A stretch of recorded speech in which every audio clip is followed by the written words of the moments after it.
Unaona kuna muda wanataka angalau baadhi ya wachezaji ambao wamezungumza nao wapo tayari kubadilisha uraia wasome kama Watanzania ili watumike kama wachezaji wa kizawa, ili timu sasa ipate nafasi ya kuweza kusajili wachezaji wengine ambao watakuwa ni raia wa kigeni, kuwe kuna ongezeko la wachezaji wengine pia wa kimataifa. Kama ambavyo Yanga hivi sasa tunasema kwamba wana wachezaji 12, lakini ukitazama wanatumia wachezaji 13 ambao pia sio sahihi. Damaro anasoma kama Mtanzania, lakini ukienda ukitazama vizuri usajili wake sio Mtanzania, ni mchezaji ambaye raia wa Guinea. Kwa hiyo kwa Simba juu ya kuhitaji uraia wao baadhi ya wachezaji ilikuwa ni kwa ajili ya faida yao kama klabu, kwa ajili ya maslahi hususan kwenye michuano ya kimataifa ambapo inahitaji wachezaji ambao wana experience, wachezaji ambao wana composure zaidi, wachezaji ambao wana uwezo mkubwa. Sasa kuwapata wachezaji wa kizawa imekuwa ni ngumu, ndio maana umeona kuna janja. Kwa hiyo hata hichi ambacho wanakifanya Yanga ni janja tu. Damaro wala kustahili kucheza Young Africans, kanuni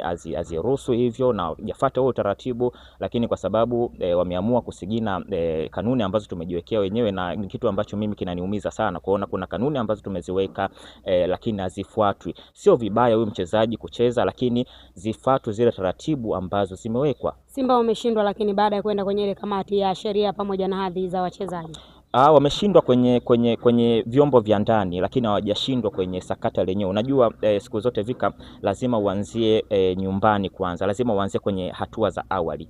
Ukishindwa kwenye hatua za awali unaenda hatua inayofuata. Kwa hiyo Simba wangesema waende FIFA moja kwa moja au waende kasi, lazima wangerudishwa huku kwenye vyombo vya ndani. Ndio maana kuna zile kamati, kuna kamati ya hadhi ya wachezaji, kuna kamati ya nidhamu, kuna kamati ya mashindano, kuna kamati mbalimbali. Kwa hiyo lazima uanze kwenye kamati za ndani. Sasa ulitegemea Simba atashinda kesi wakati jambo lenyewe linawahusu pia na shirikisho. Yaani shirikisho yenyewe ndio ambao itakiwa kuwasilisha jina la Damaro kule FIFA ili huyo mchezaji pia apate sasa idhini, wamuidhinishe kama mchezaji ambaye ni mzawa na ambaye anaweza kucheza timu ya taifa, lakini hawajafanya hivyo. Sasa unategemea katika mazingira ya aina hiyo Simba angeweza kushinda hiyo kesi. Kwa hiyo Simba alienda TFF sio kwamba alikuwa anajua anakwenda kushinda.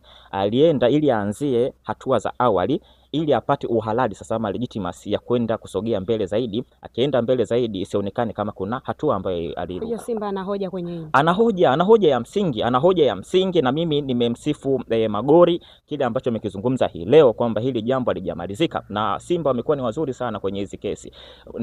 Nitakurudisha nyuma mwaka 2010-11 Simba alishashinda kesi mbele ya TP Mazembe, timu ambayo ni kubwa barani Afrika, timu ambayo imeshinda Champions League mara 5 mchuano ya kafu, lakini Simba alishinda kesi yake baada ya Mazembe kumchezesha mchezaji ambaye alikuwa hajakidhi kanuni na matakwa ya kafu. Simba akaweza kupita kwenye hatua hiyo, anaenda